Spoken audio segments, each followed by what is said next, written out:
Olá, tudo bom? Nós vamos dar sequência à nossa linha de estudos sobre aqueles elementos que compõem a espiritualidade cristã.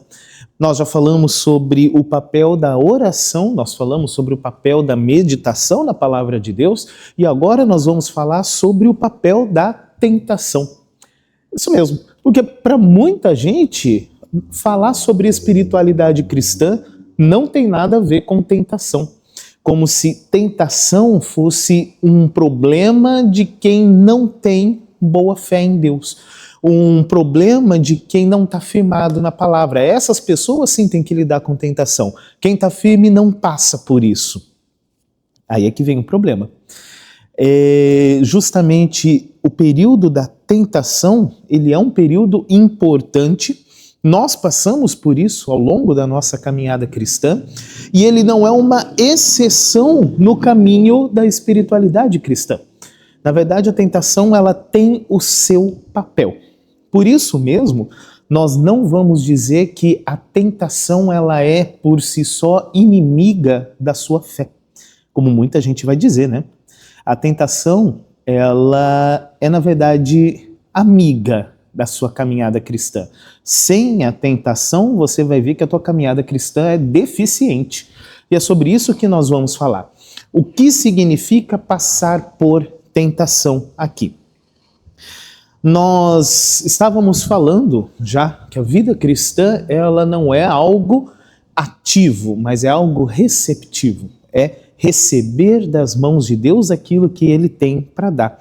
Por isso que falar sobre tentação tem muito a ver com como você entende a sua vida diante de Deus quando as coisas parecem não dar certo.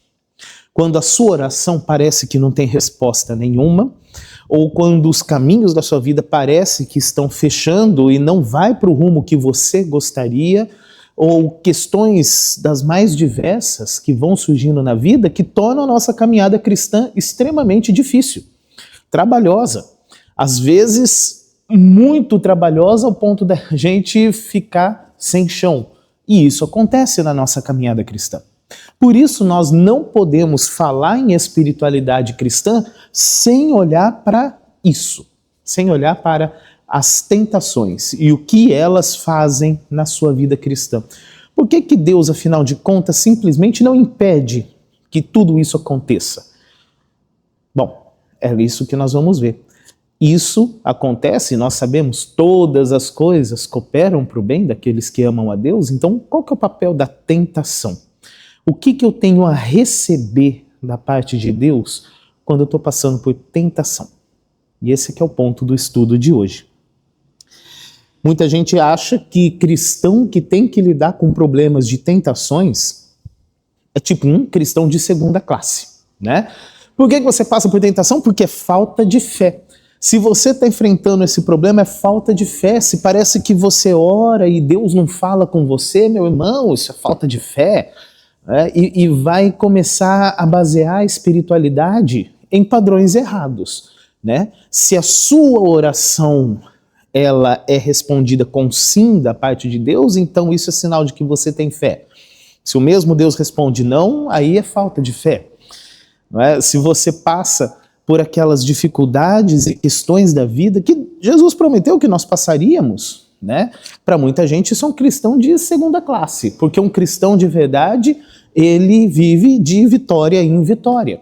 E prega-se apenas isso, uma vida baseada em vitórias, um cristianismo que não conhece tomar a tua cruz dia após dia para seguir a Cristo. Então, sim, tentação, ela tem um motivo de acontecer. E é sobre isso que nós vamos falar aqui. Por isso, oração, meditação, tentação é um trio, e eles sempre vão andar juntos.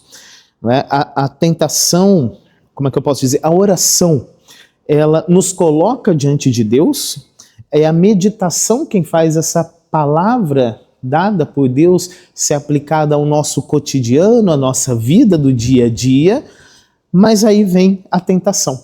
E a tentação, ela revela como que essa palavra atua na nossa vida, porque ela é desafiada na hora da tentação. E é nisso que a tentação tem um lado bom. É nisso que ela é o nosso auxiliar também na fé, né? Na caminhada cristã. Bom, o que nós podemos dizer sobre essa questão da tentação? Em primeiro lugar, eu não vou fazer uma diferença agora, aqui nesse estudo, sobre tentação e provação. Eu sei que muitas tradições cristãs gostam de diferenciar essas duas palavras. Mas eu não vou fazer isso agora, tá? E eu vou fazer isso por um motivo muito simples. Tanto a tentação quanto a provação, se você gosta de causar, né, diferenças entre essas palavras, são as situações da vida que causam profunda angústia dentro de nós, né? E esse conceito de angústia é o que importa para nós aqui. Quando nós nos sentimos angustiados porque dificuldades no caminho aparecem.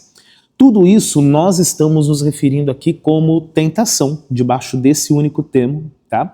Mas todo tipo de questão que nos angustia espiritualmente. Por isso eu posso estar falando da tentação, eu posso estar falando de provação, se você gosta de ir muito ali na raiz das palavras, né? Mas agora, nesse estudo, eu não vou fazer uma diferença sobre isso. Quando você ouve essa palavra, tentação, o que vem à sua mente, em primeiro lugar? Se eu digo isso, provavelmente uma imagem vai se formar lá na sua cabeça. E geralmente isso tem a ver com atos que são visíveis de pecados, né? A pessoa vai pensar que tem a ver com algum vício em específico, um impulso maldoso, uma ambição de dinheiro, pecados específicos assim nomeados. É isso que a gente costuma imaginar pela palavra tentação, é isso que já tem no nosso imaginário quando nós falamos em tentação. Mas tentação, na verdade, é muito mais do que isso. A visão bíblica de tentação, ela é tão sutil às vezes que a gente esquece que tem muito mais coisa do que isso. A tentação, ela inclui dúvida. Isso também é tentação. Ela inclui desânimo. Ela inclui a sensação de abandono, ela inclui aquela acusação da consciência e até mesmo aquele momento em que você sente que Deus se calou. Tudo isso é tentação. E nós temos exemplos bíblicos para isso.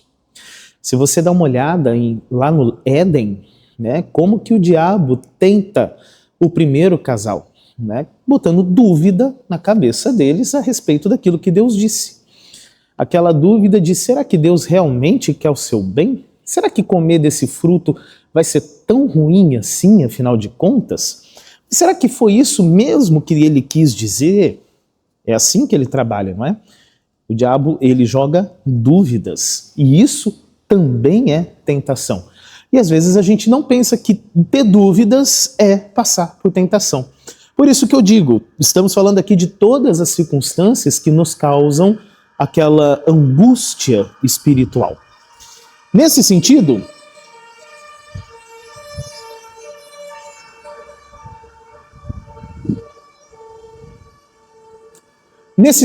nós vamos falar sobre a tentação de um modo muito mais amplo aqui. É aquele momento em que o nosso coração, como diz o salmista, Salmo 42 tem uma palavra muito boa para definir isso. Quando ele diz, as minhas lágrimas têm sido o meu alimento dia e noite, enquanto me dizem continuamente, e o seu Deus, onde está?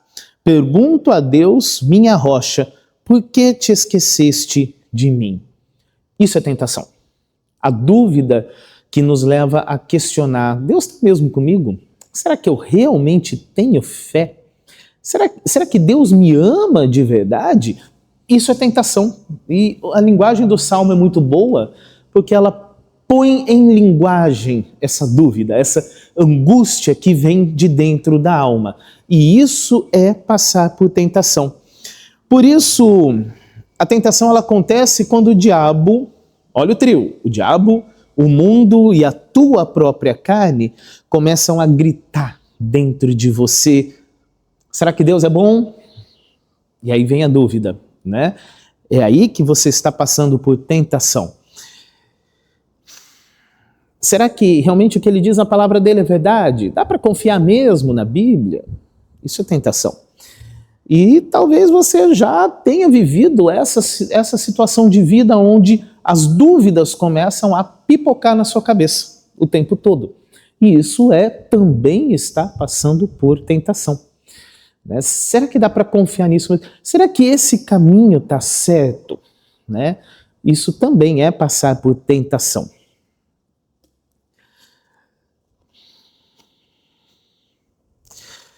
Nós, por debaixo, né, desse grande tema, então, da tentação, nós devemos lembrar algo importante. Essas dúvidas não significam falta de fé.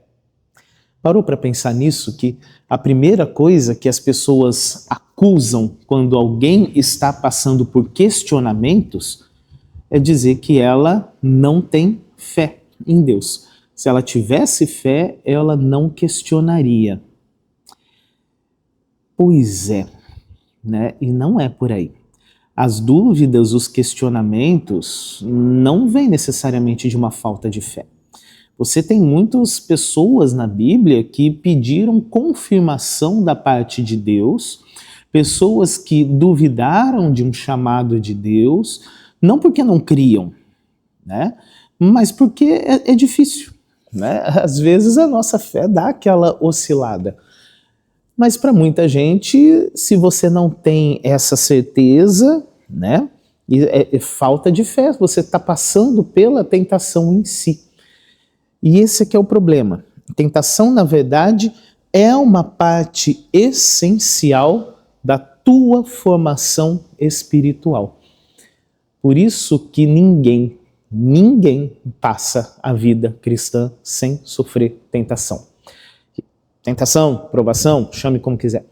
Ninguém passa sem sofrer essas angústias espirituais.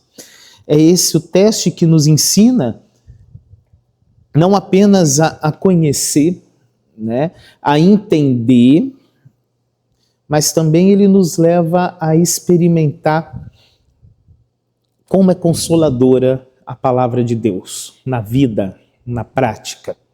Né? O cristianismo não é uma religião de teoria, né? Não é um conceito abstrato.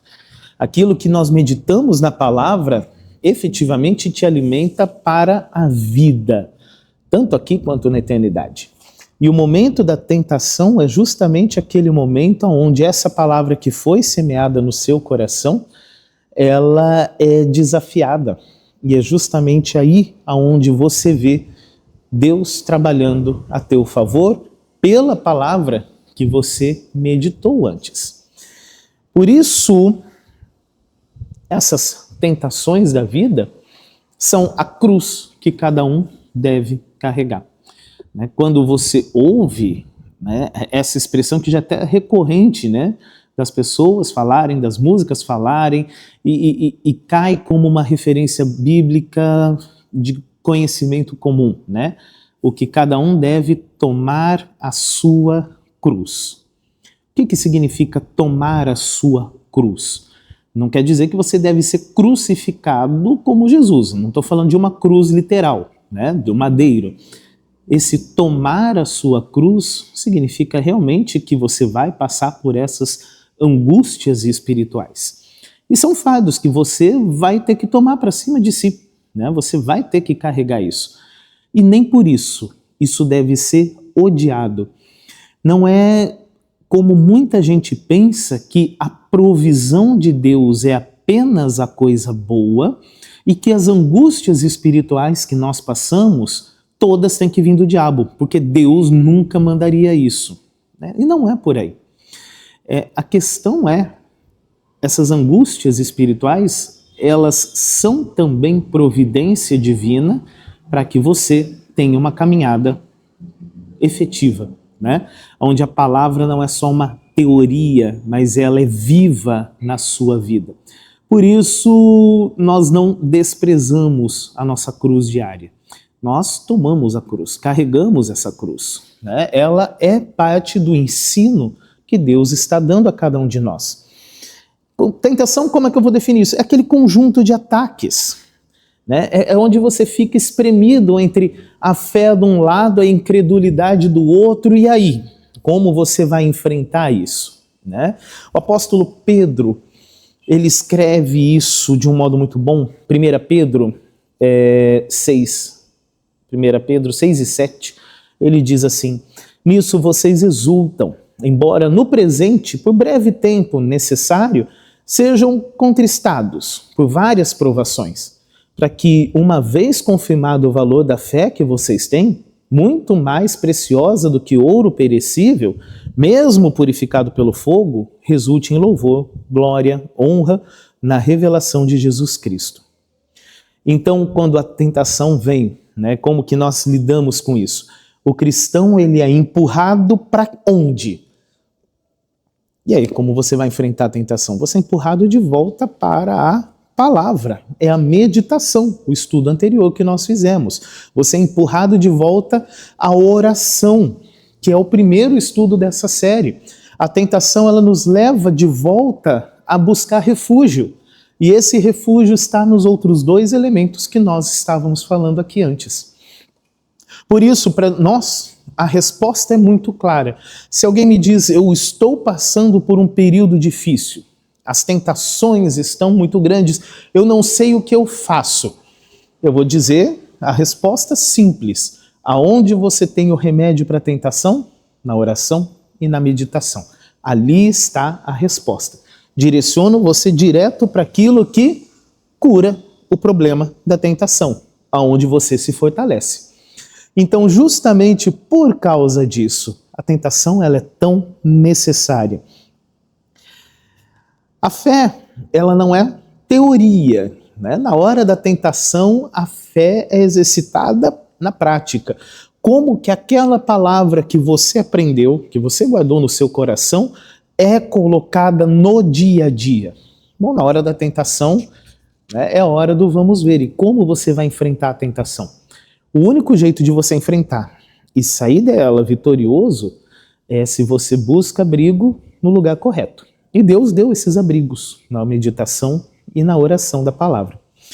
Por isso, a tentação não está aqui como inimiga da tua fé. Ela está aqui como aquela provocação necessária para que você fique junto das fontes que Deus te deu. Quando você está na escola, de tempos em tempos, o seu professor ele vai aplicar uma prova. A prova é maldade do professor que quer acabar com a sua vida? Não, né? A prova ela é feita para quê? Porque ela força você a abrir os livros, fazer uma revisão da matéria, trazer todo o material que ele já tinha ensinado de volta lá na sua mente para ajudar você a fixar as coisas, né? Se não tivesse de tempos em tempos uma prova para fazer na escola, você simplesmente não ia visitar de novo as coisas que o professor já tinha ensinado. Essas coisas iam entrar por um ouvido e sair pelo outro. Da mesma forma, Deus nos ensina, nos permitindo passar por essas tentações, essas angústias espirituais. Porque ali, na hora onde a coisa aperta, você vai correr para o lado certo. Se isso não é, então, o inimigo da nossa fé, o que é o inimigo da nossa fé?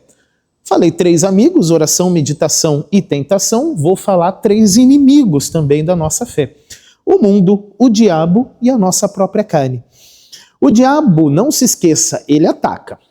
O diabo não é uma teoria, não é uma teoria religiosa, ele é um ser vivo e ativo, e o objetivo dele é fazer você se perder.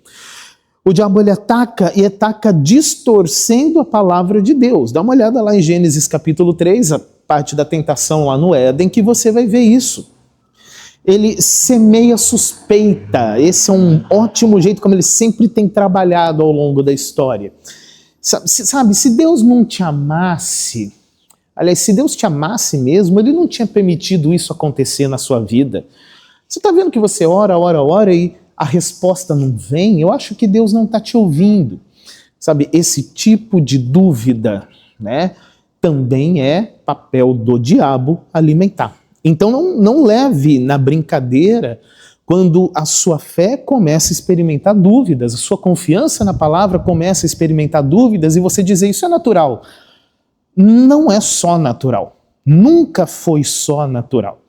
E o diabo não é algo que você deva viver com medo dele, porque você pertence a Cristo, mas viver indiferente como se ele não tivesse ativo e tentando roubar aquilo que você já tem, a salvação, a sua fé, levar você a questionar e se afastar. Ou você acha que nunca houve crente que abandonou a fé? Você acha que nunca houve cristão bom, dedicado, que acabou largando o caminho da fé, largando o caminho de Deus?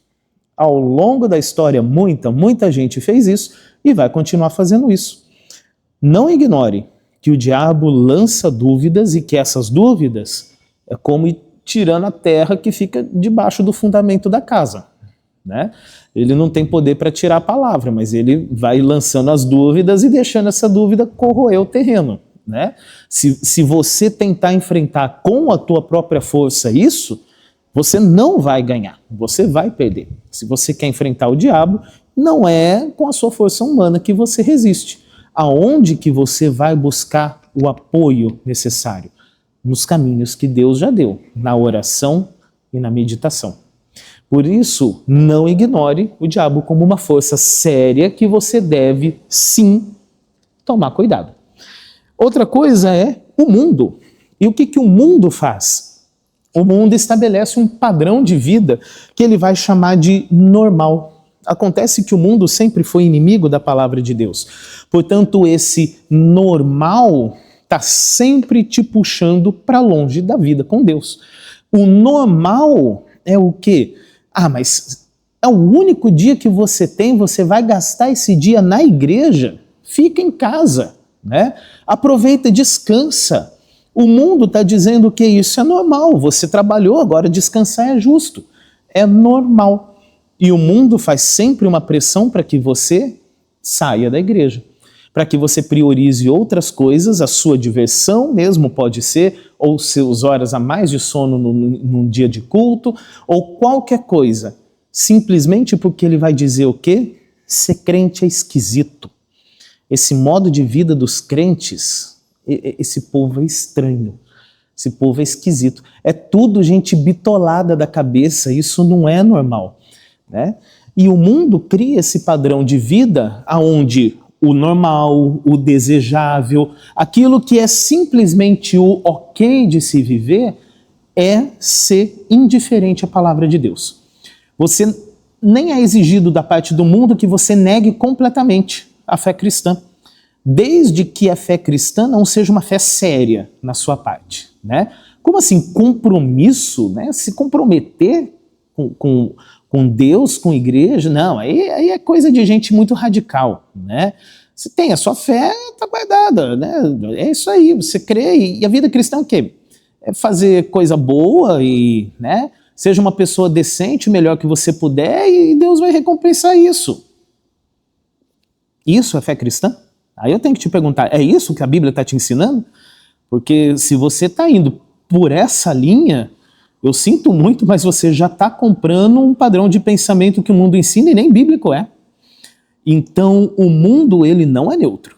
O mundo, ele realmente estabelece um modo de pensar e um modo de viver que é inimigo da fé cristã. E vai chamar o cristão de o esquisito, o bitolado, o radical, né? O estranho, e vai fazer isso, né? De modo que se você quer viver a sua fé cristã, você não pode ter isso e abraçar o mundo ao mesmo tempo. Nunca foi assim, nem na época de Cristo, nem antes, nem depois, e nunca vai ser. O mundo nunca vai ter uma cultura cristã. Sinto muito se você pensa isso, mas nunca foi e nunca será uma cultura verdadeiramente cristã no mundo. Fé não é cultura. O mundo vive de culturas, e culturas são construídas por pessoas dentro de um coletivo. Não é o padrão da fé, o padrão de Deus, que é um outro reino. Esse reino segue um padrão diferente e ele não vai te conduzir à fé. Então, se basear pela média do que todo mundo pensa, é estar caminhando pouco a pouco para fora da igreja. Porque o mundo faz o quê? Normaliza coisas que Deus nunca normalizou. Primeiro ele vai te dizer que, mas pecado é... Aí o mundo passa a decidir o que é pecado. Não, roubar, matar, essas coisas são pecado, né?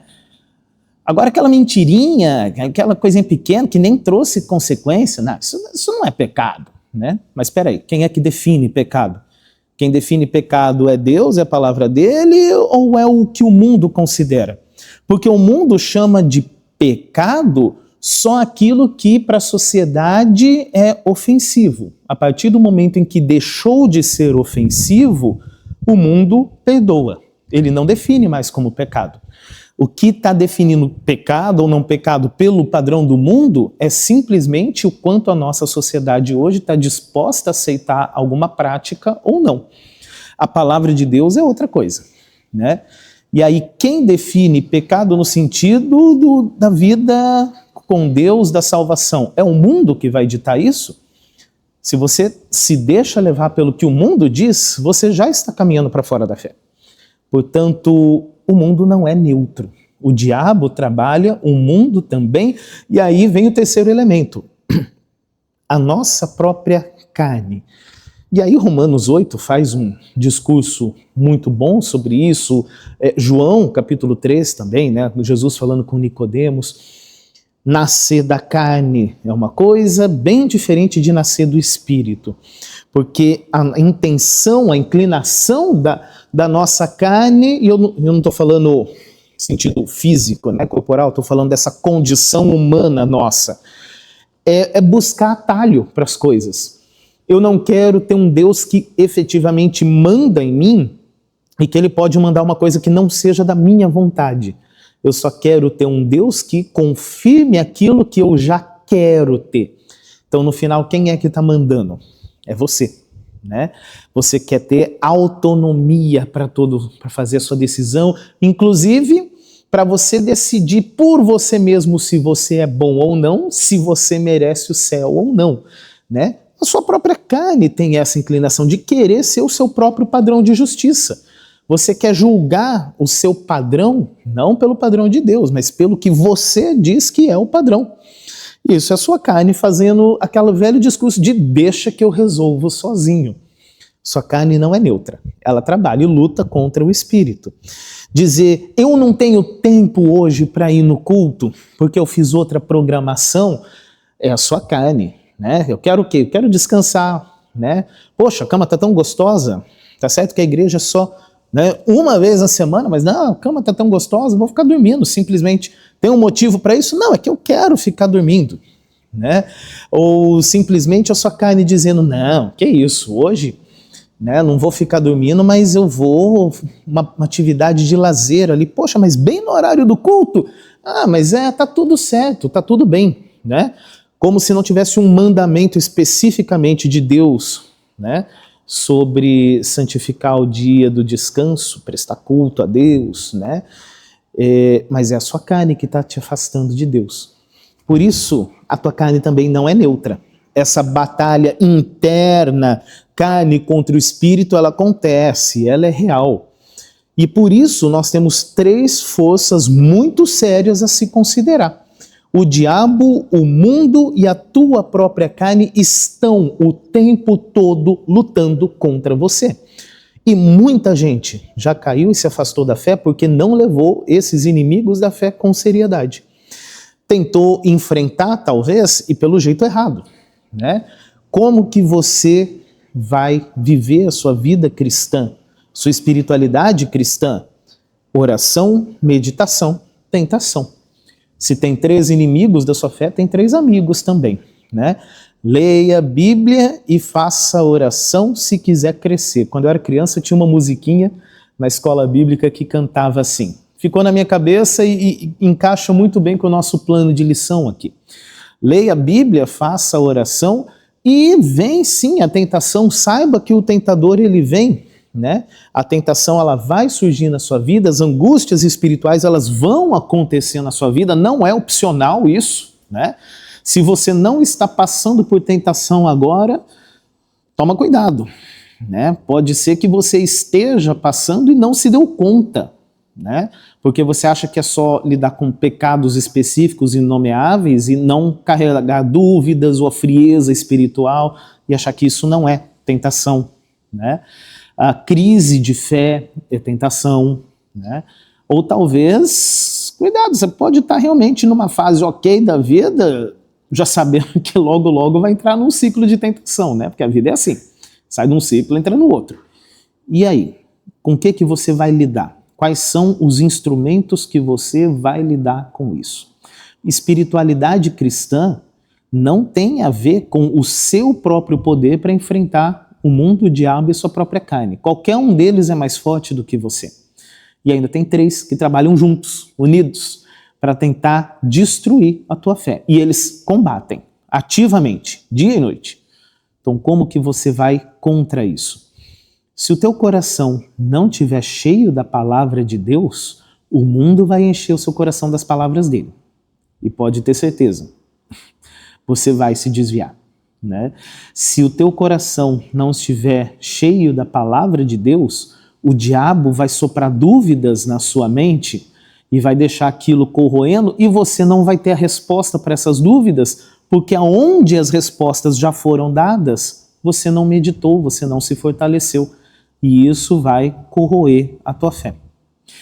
Se você não meditar na palavra de Deus, você não fortalece o seu espírito. Você está alimentando a sua carne e não está alimentando o seu espírito. E aí? Como é que vai funcionar na hora da tentação? Entende? Indiferença já é por si só problemática.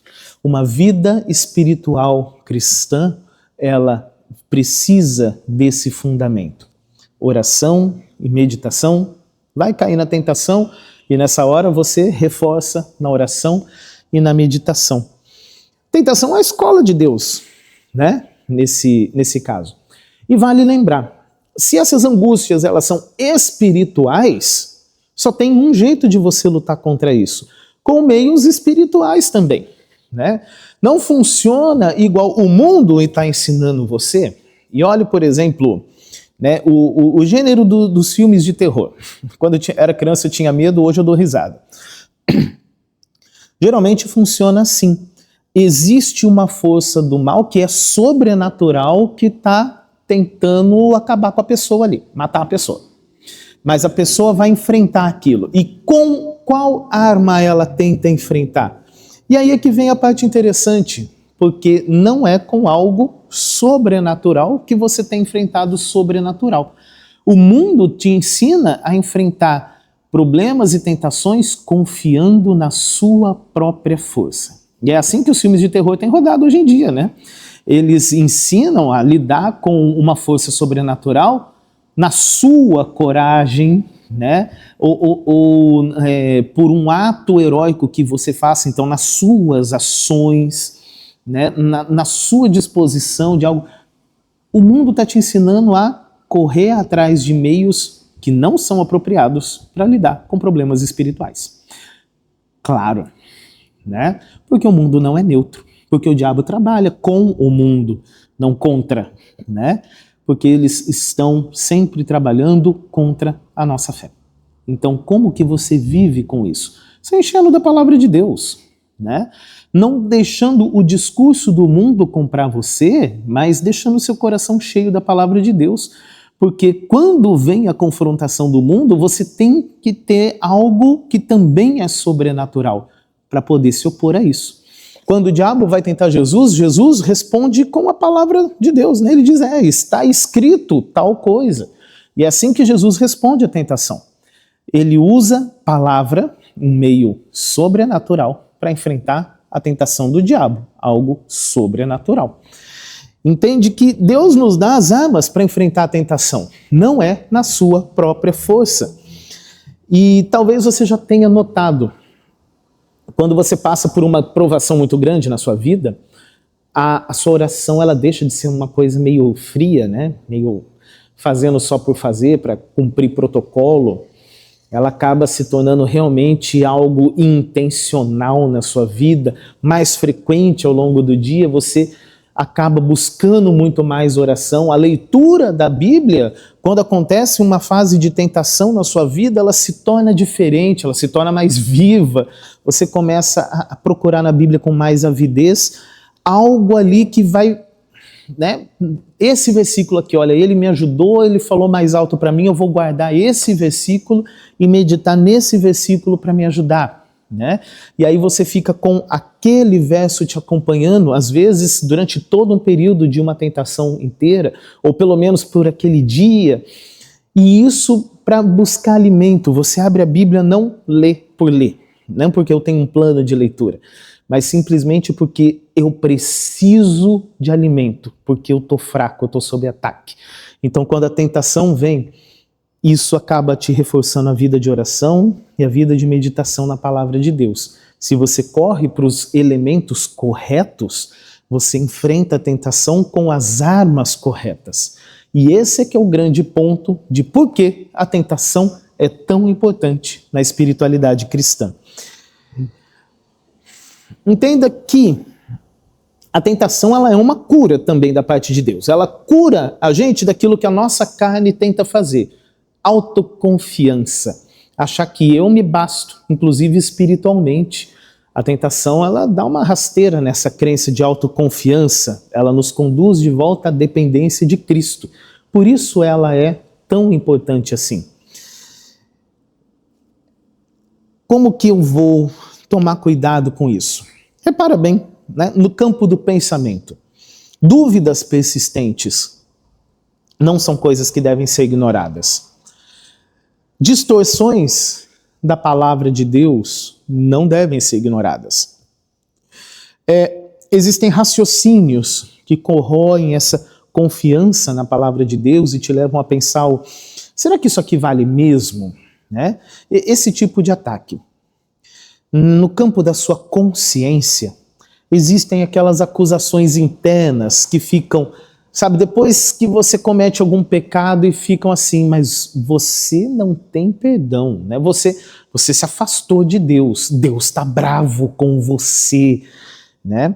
É a lei ecoando dentro de você, sem consolo nenhum do Evangelho, e isso te leva a desespero, isso é a passar pela tentação, né? A lei de Deus pesar sem o Evangelho junto com a promessa e o perdão é tentação.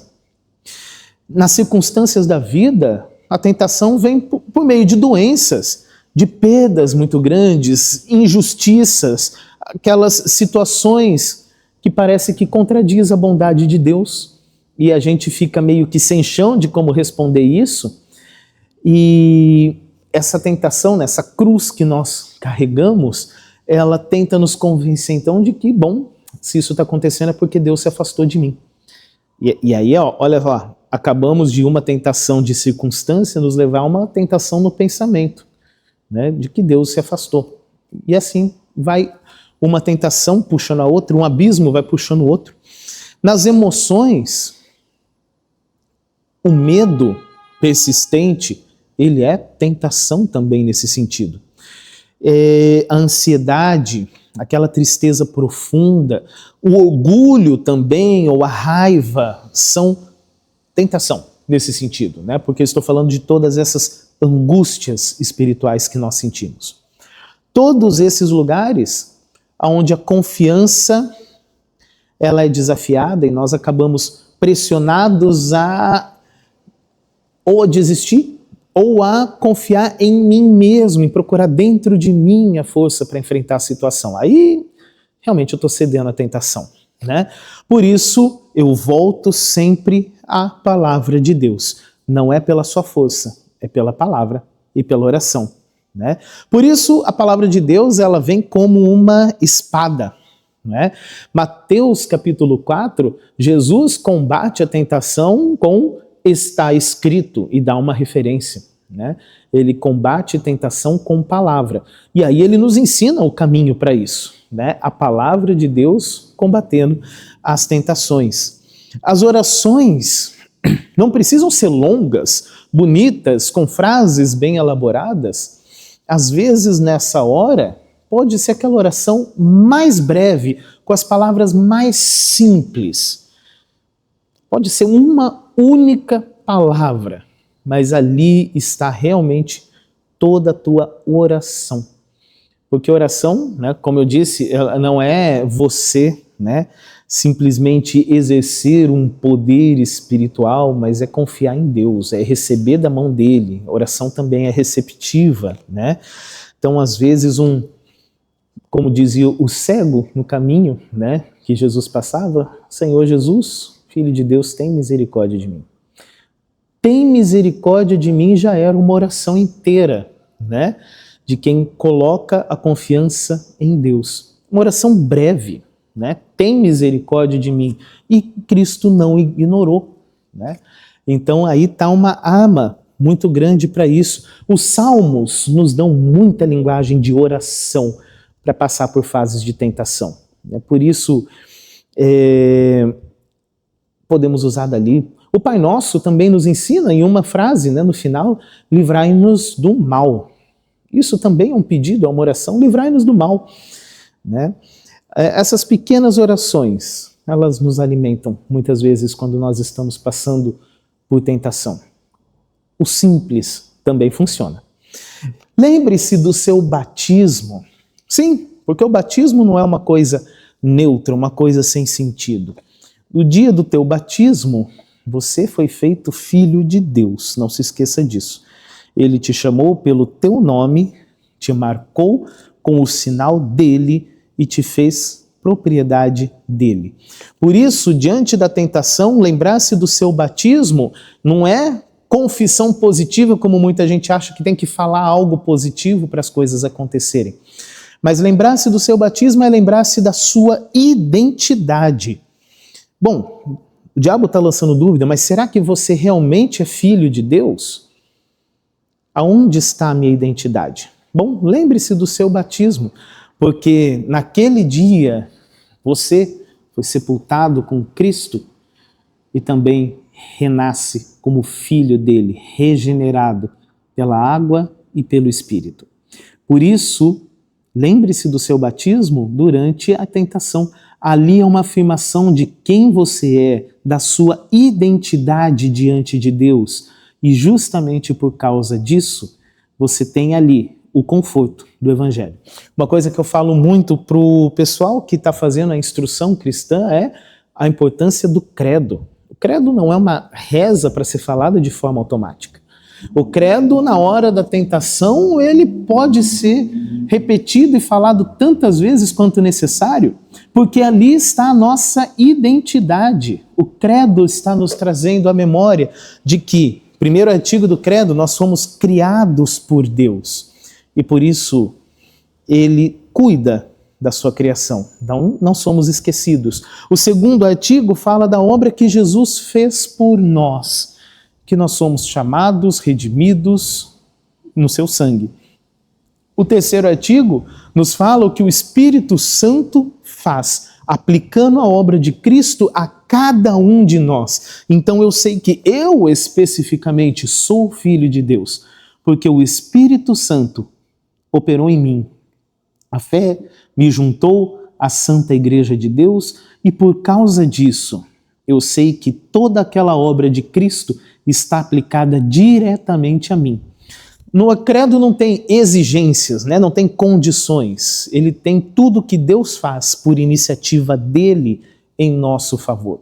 Por isso, durante a tentação, recitar o credo é uma recitação da sua identidade.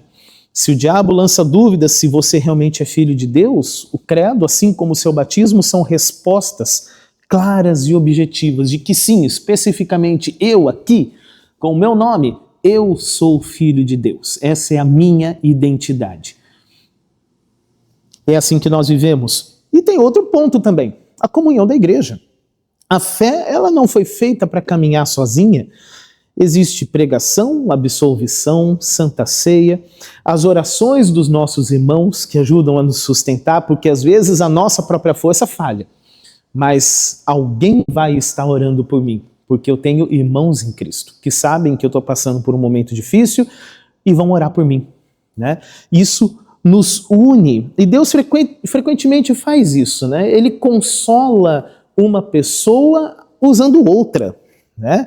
Ele usa a fé de outra pessoa para consolar e fortalecer a sua fé. Deus faz isso muitas vezes. A fé, ela funciona nesse contexto de comunidade também. Por isso, essas são ferramentas para você enfrentar a tentação de modo próprio, de modo correto, aonde você acha a palavra, né, nesses vários meios, e a sua vida de oração. É isso que vai fazer você, então, viver e enfrentar a tentação.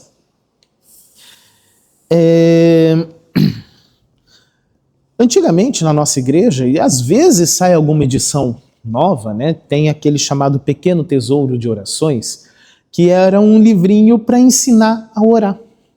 Mas, ainda assim, se você tem o inário luterano, você pode abrir ali logo antes de começar a parte dos hinos propriamente ditos, e você tem ali algumas breves orações.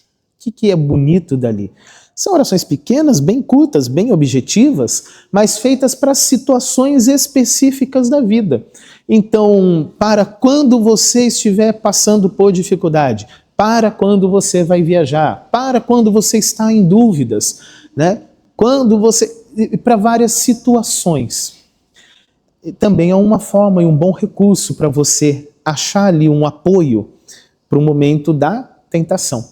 É muito comum em algumas bíblias, em edições missionárias que são feitas por aí, e na internet tem muito disso também, são aquelas listinhas de referências bíblicas específicas para cada situação da vida.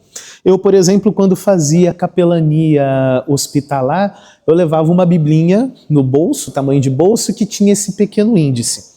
Então eu estava conversando com a pessoa e ela falava que estava com muitas dificuldades com a família. Eu pegava ali naquele índice, tinha lá, né? Para quando você tem dificuldades com a família, e uma pequena listinha de versículos bíblicos. Aí eu abria naquela referência, eu lia aquela passagem com a pessoa. Às vezes a gente não tem de memória um texto pronto sobre o tema, e essas listinhas são ótimas, né? Porque elas nos ajudam a achar essas referências sobre dificuldades específicas que cada um passa. E isso é maravilhoso. Eu posso usar isso para ajudar na minha vida de oração a aplicar as orações diretamente naquilo que eu preciso e orando sobre aquilo que eu ouço na palavra, as promessas que eu ouço na palavra, sobre a situação específica que eu estou passando. Então, é muito bonito ver isso, que o nosso sofrimento na vida, ele geralmente vai ter algo bem específico assim no texto bíblico que fala diretamente com aquela situação que nós estamos passando. Vale muito a pena que você tenha esse verso na memória, que você trabalhe com ele no momento da tentação, pesquisa lá o verso que é específico para aquilo, ou às vezes não é um verso específico para aquilo, mas é uma oração como aquela: Senhor, tem piedade. Eu posso, no meu pensamento, direcioná-la para absolutamente todo tipo de situação onde eu preciso da ajuda de Deus. E assim eu vou aplicando a oração e aplicando a leitura bíblica naquilo que a minha vida necessita na hora. E aí sim, a palavra de Deus, ela deixa de ser conhecimento teórico, né? Ela deixa de ser aquela coisa mais um conhecimento bonito, né, para impressionar as pessoas, e ela se torna viva, eficaz na sua vida. A palavra de Deus, ela é poder de Deus para a sua salvação. Que ela habite abundantemente na sua vida e que no momento da tentação, o Espírito Santo traga à sua memória aquilo que te dá esperança. Que ele traga da palavra que você leu e meditou aquilo que vai te reconfortar naquele momento, vai te sustentar ali. Meu amado, leve essa vida de oração a sério, né? Eu encerro o estudo de hoje aqui, né? Nós estamos fazendo essa série sobre vida cristã receptiva, e nesse ponto eu quero refletir com vocês aquela questão básica, importante e simples. Vida espiritual não é uma coisa só para alguns, né? Aquelas pessoas que se dedicam à fé, eles têm uma vida espiritual. Não é assim. A vida espiritual, ela é para todo cristão. E hoje nós refletimos sobre uma coisa muito importante. Não existe um andar neutro na vida cristã. Se você realmente não busca palavra e oração na sua vida, existem forças muito sérias que estão trabalhando dia e noite para te arrastar para fora do convívio da igreja e fora do convívio de Deus. Infelizmente, porque a palavra não habita no coração de muitas pessoas, muita gente pode ainda achar que tem comunhão com Deus quando essa comunhão já se foi há muito tempo. Porque aonde está a sua comunhão com Deus? Nos meios que Ele escolheu dar e sustentar a nossa fé. Na palavra, nos sacramentos. E muita gente já se afastou disso e não sabe, não percebe que se afastou disso. Porque a palavra não habita no coração dela. Então qual é o parâmetro para essa pessoa saber que está longe de Deus? Por isso, muitas vezes a gente conversa, né, nos finais de culto aqui e a gente fala isso. Muitas vezes o que a gente precisa é evangelizar quem já foi evangelizado. E é verdade, tá? Isso acontece. O que eu digo é, não seja você mais uma dessas pessoas. Se você quer cuidar da fé das outras pessoas, ótimo, amém, isso é muito bom e importante na sua caminhada, mas não deixe você de vigiar a tua própria fé. Tentação existe. Se você enfrentá-la de um jeito errado, você vai ser conduzido para fora da fé. E sem fé, você não está ligado a Cristo.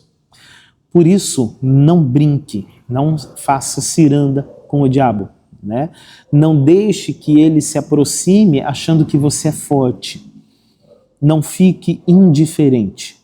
Leve a sério isso que foi falado aqui. Esse estudo ele é extremamente importante para você lembrar que é legal que você leve pessoas ao céu, mas cuide para que você seja uma dessas pessoas. Então hoje o estudo não termina com aquela reflexão sobre a importância de falar às outras pessoas. Eu geralmente concluo assim, né? Hoje eu quero dar um foco diferente nessa conversa de final. Cuide de você mesmo, cuida da tua fé, não brinca com ela.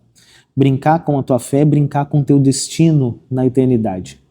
Lembre-se que Apocalipse nos diz isso, né? Quando vier aquele dia e for separado os que herdam a salvação dos que não herdam a salvação, muitos dos que se perdem vão clamar dizendo: Senhor, Senhor, mas em teu nome nós não fizemos isso, aquilo, vai citar um monte de coisas. Para ouvir da boca de Cristo, afastem-se de mim, malditos, para o fogo eterno, em verdade vos digo que eu nunca vos conheci. Cuidado, brincar com a tentação significa que você pode conhecer Cristo, andar junto das coisas santas e ainda assim não ter participação nisso.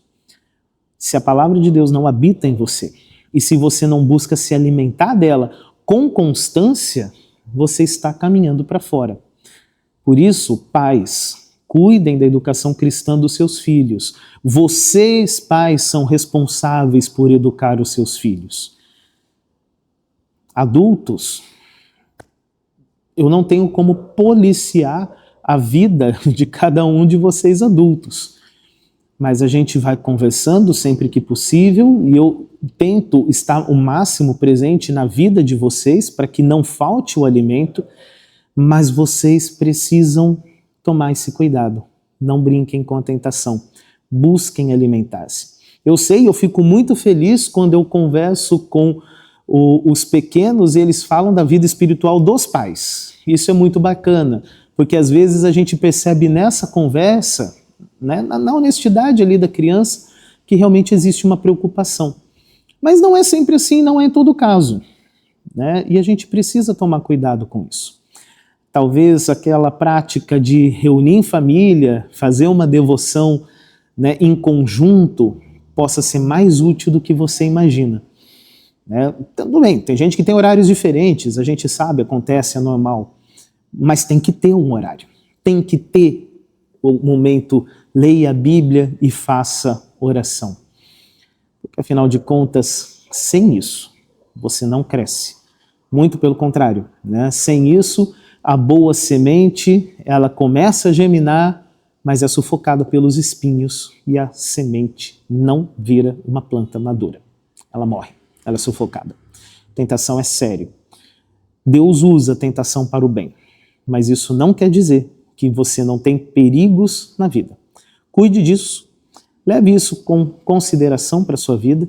Nós vamos, no nosso próximo estudo, continuar falando sobre vida cristã, e aí nós vamos então para o nosso quarto estudo da série falar sobre o que é culto, no sentido real da palavra. Muita gente traz uma ideia, né, de culto bem diferente do que é o culto bíblico. Nós vamos falar sobre isso lá, mas nessa semana que habite abundantemente a palavra do Senhor. E lembre-se, né, nós temos um encontro esse final de semana. Mais importante do que ter um encontro comigo é um encontro com Jesus no culto, onde Ele te serve e te alimenta a fé, onde você tem oração e onde você tem meditação, né? Então, espero ver cada um de vocês aqui no final de semana e também, né, durante a semana, quando nós temos os atendimentos, também estamos aí disponível para isso. Deus abençoe cada um de vocês em nome do Pai, do Filho e do Espírito Santo. Amém.